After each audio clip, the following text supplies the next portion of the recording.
In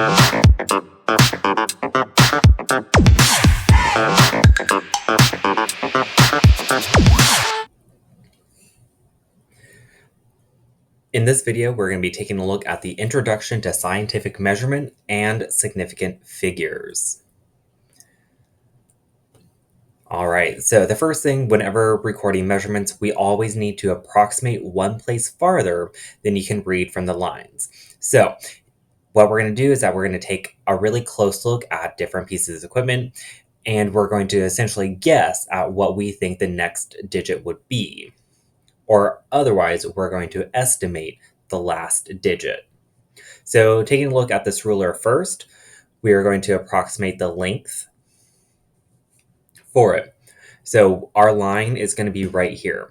If we notice, we have our 20 and it goes up to 30. So each of these and everything is going to be a digit. So 20, 21, 22, 23, 24, and then 25. So this right here is going to be our 25 line. So we know that it is at least 25. But what we're going to do is that we're going to estimate another digit. So for example, this one could be 25.0. Or we could also estimate it as like 25.1. So this last digit that is underlined is a little uncertain. We don't know exactly what it's going to be, but we know it's going to be kind of around that area. So it could be around 25.0, 25.1, just that last digit we're essentially going to estimate. All right, taking a look at this other, a little bit more of a precise looking ruler, we're going to measure the length of the rope. So we have 0 to 1, 1 to 2. So going from the 1 to 2, each of these is a 0.1 decimal. So we have our 1, 1.1, 1.2, 1.3, 1.4, 1.5, 1.6, 1.7, 1.8. So we know and everything it is at least like 1.8. And then that last digit we're essentially going to guess on. So we could say it is like 1.85. Again, that 5, we are uncertain of it. It could maybe be like 1.86. It could be 1.84. That last digit, all we're doing is that we're estimating in order just to provide what we think it could be. But we are certain that it is at least 1.8. It is only that last digit that we estimate. Let's go ahead and take a look at liquid measurements. So whenever recording liquid measurements, make sure to always read from the bottom of the meniscus. So the bottom of the meniscus is going to be this bottom of this curve. So the bottom of the curve is going to be when we read. So if we're going to find the volume in terms of milliliters for this, we're going to look at the bottom of the meniscus. We know it's from 2 to 3, so each of these lines is a 0.1. So we get 2, 2.1, 2.2, 2.3, 2.4, 2.5, 2.6. So we know and everything our volume is at least 2.6, and then we're going to estimate where this could be in the middle. So our line is kind of right there in the middle. So we're able to estimate that to probably around 2.65. Again, that last digit is uncertain. We could be off by just a really, really small amount. So this could be like 2.64. It could be 2.66. That last digit is just uncertain.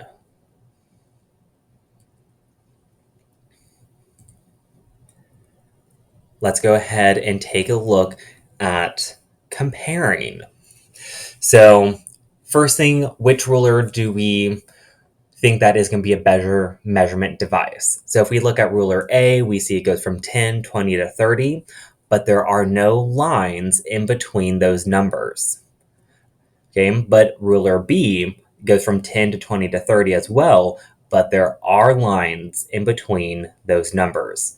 So because there are additional lines in between those numbers, ruler B is going to be a better measurement device. Now we're going to go ahead. We are going to record the lengths of these different rulers. So taking a look at ruler A first, we have 10, 20, and 30. So as far as our length goes, we know that we are at least around 20. And then we're going to estimate that last digit. So we know it's 20. So we could estimate this to 22. That 22, that second 2, is uncertain though. We're not quite sure what it could be. I could be off and everything with reading this. It could be 21. It could be 23. It could be kind of a variety of different numbers. And it's just showing that we are uncertain of that second 2. Now, if I take a look at ruler B, we have additional lines for it. So I know again, I'm still at 20. Going from 20 to 30, these are 1 apiece. So 20, 21, 22. Our line is right there. So we know and everything it is at least 22. And we can estimate another digit. And I estimated at 22.9. Again, that 9 I am uncertain of. It could be 22.8. It could be 22.7. But it's around that 0.9. We're just uncertain of it. But we are certain it is at least 22.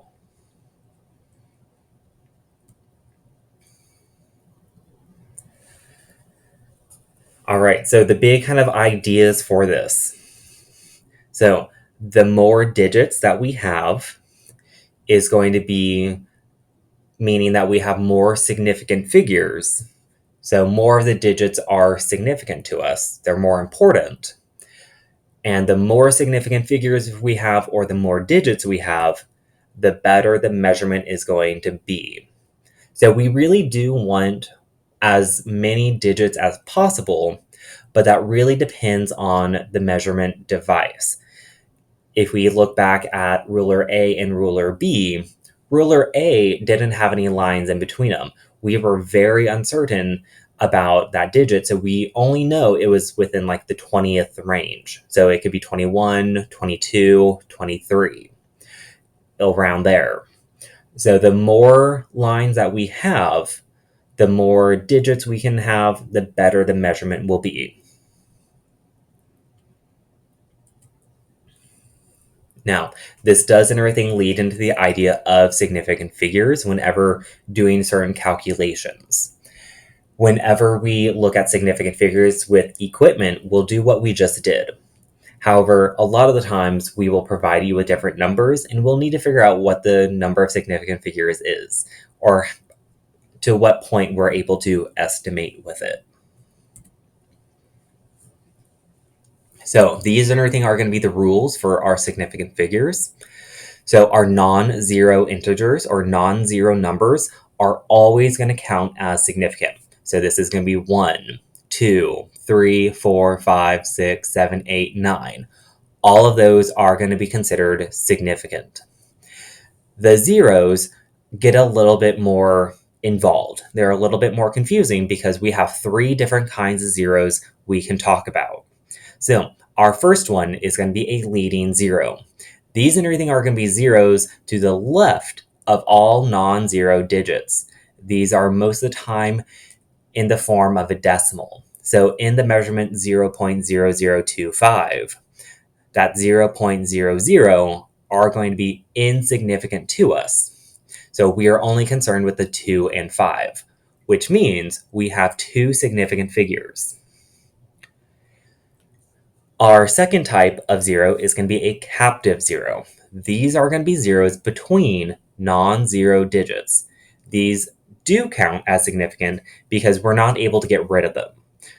So for example, the measurement 1.008 kilometers has 4 significant figures. The reason that it has 4 significant figures and these 2 zeros in the middle, why they do count, is because if we were to get rid of these zeros, we would change the measurement completely. It would be a completely different number to us. So we have 4 significant figures here. Now, our trailing zeros. These are going to be zeros to the right of all non-zero digits. They are significant only if the number contains a decimal point. So a decimal point is important. If we have a decimal point, that is letting us know that we are certain that it goes to a certain digit. So, for example, the measurement 100 milliliters only has one significant figure. Okay, we do not have a decimal here, so this 1 is the only significant figure we have. Whereas if we had the number 100 with a decimal, we could put this into scientific notation, but this decimal and everything means that we are certain of all of these numbers. We know and everything it is 100 milliliters. So we have 3 significant figures. Your 100 milliliters without a decimal, this and everything is kind of telling scientists that it's around 100. We don't really know for sure. Maybe in everything it's like 102, maybe it's 103. Maybe it's even around like 99. So your measurement without a decimal kind of leaves it open for uncertainty. However, if you do have a decimal, that means in everything that we know for sure that it is 100. So decimal points are important. All right, let's go ahead and take a look at a few examples. So if we take a look at this 1000, okay, one of the first things we should notice is that it does not have a decimal point. So because it does not have a decimal point, the 1 is the only significant figure that we have in this number. Taking a look at our second example, we have 2.134. We do have a decimal. We don't have any zeros. So this makes it actually really pretty easy. All of these numbers are going to be considered to be significant. So we will have 4 significant figures in 2.134. Looking at the third example, 0.00001, right? We have a decimal, but we have a lot of leading zeros here, right? These zeros and everything to us, we're able to actually change this number into scientific notation. So this 1 is the only significant figure that we have in this number. So that is 1 significant figure.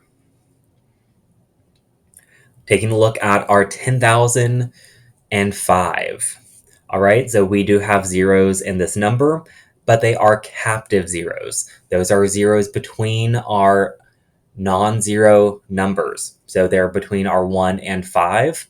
If we were to remove those zeros, we would get a completely new number. So all of the digits in this number are considered to be significant. So that and everything will be 5 significant figures for 10,005.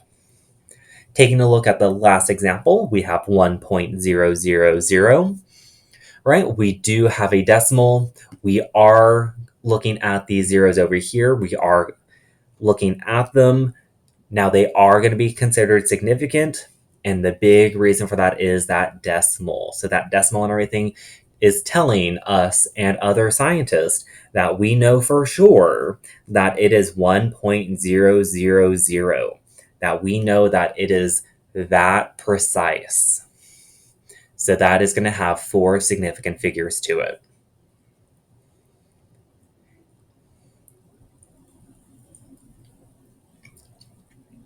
All right, so a quick rule with rounding.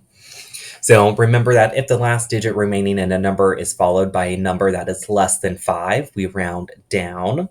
If the last digit remaining in a number is followed by a number that is greater than 5, we are going to round up. So taking a look at this example, it says round 0.4827 to 2 decimal places. So we only want to get to 2 decimal places, so we have the 4 and 8. Looking at the digit directly to the right, this 2, right? This 2 and everything is less than 5, so we are not going to round up. So just rounding this, we get 0.48. Next example, we have our 0.4827. We're going to round to 2 significant figures. So we only want 2 significant figures in this number, right? So we know for sure that we want the 4 and 8, right? Because if I were to get rid of the 4 and 8, this would be 0.0027. We don't know about that. The 4, 8 really makes the number happen. So we are going to keep and everything the 0.48. Look at the 2. Again, the 2 and everything being less than 5 is not going to round that 8 up. So rounding this to two significant figures will also be 0.48. So looking at everything at this, rounding and significant figures are very similar. They are going to be related to each other. It just really depends on how certain we are with a measurement. All right, so getting a little bit more mathy, we are going to look at the rules for significant figures in math. So what it's really based off of is going to be based on the lowest precise measurement. So this means the number with the fewest number of significant figures. Now, most of the time, we are going to be dealing with multiplication and division in chemistry. So, multiplication or division, the number of our significant figures, and the answer will be determined with the fewest significant figures from the calculation. So, if we have two different numbers that we are multiplying, we're going to find which one has the fewest number of significant figures to it. And let's say it's two significant figures, that means our answer should only have two significant figures. Taking a look at this example down here at the bottom is what I just essentially said. So we have the 4.56 meters times 1.4 meters is equal to 6.38 meters squared. But we do have to take a look at the number of significant figures in each number. So we have 4.56 meters right here. Okay, so 4.56, we have three significant figures. 1.4, two significant figures. So because the 1.4 only has two significant figures, that means that our answer should only have two significant figures. So rounding this to two significant figures, we will get 6.4 meters squared as the correct answer. This next example, we have 9.00 grams divided by 3.0000 milliliters. This and everything will equal our 3 grams per milliliter, but we have to take a look at significant figures.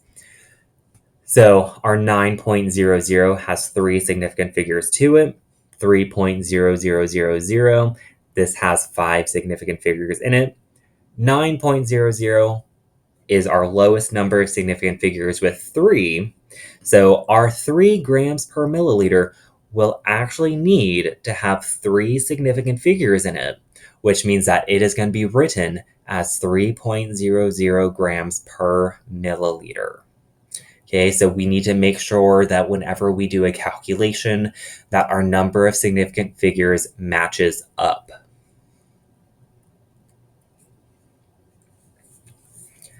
All right, taking a look at addition and subtraction. We don't do this very often in chemistry, but we will see it sometimes.